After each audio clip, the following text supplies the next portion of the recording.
70 வயசு நெருங்கிடுச்சு. எதிர்கால வாழ்க்கைய நினைச்சு பயமா இருக்கு. எப்படி வாழ்றதுன்னு வழிகாட்டுங்க. இத கேட்டிருப்பது ராதாகிருஷ்ணன், வாணியம்பாடியிலிருந்து. குழந்தை பருவம், இளம் பருவம் மாதிரி வயசான காலமும் தினம் தினம் புது புது அனுபவத்தை தரும். ஆனா வயசாயிடுச்சுன்னு சொன்னதும் மரணத்தை நினைக்கிறதுனால தான் நிறைய பேருக்கு பயம் வருது. வயசாகிறதுனால யாருக்கும் மரணம் வர்றதில்ல, நோயால மட்டும்தான் மரணம் வருங்கிறத புரிஞ்சிக்கோங்க. இந்த வயசு வரைக்கும் வாழ்றதே ஒரு சாதனை.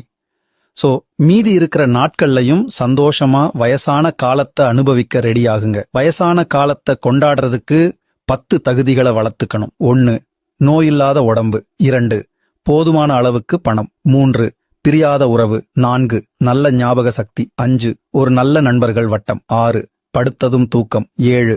ஆசைகள் இல்லாத மனசு. 8. மாற்றங்களை ஏத்துக்கிற மனநிலை. 9. மத்தவங்க கிட்ட குறை கண்டுபிடிக்காத மனநிலை. 10. எல்லாத்தையும் டேக் இட் ஈஸியா எடுத்துக்கிறது. இந்த 10 தகுதிகளும் இருக்கிறவங்க 100 வயசுலயும் இனிமையா வாழ முடியும்.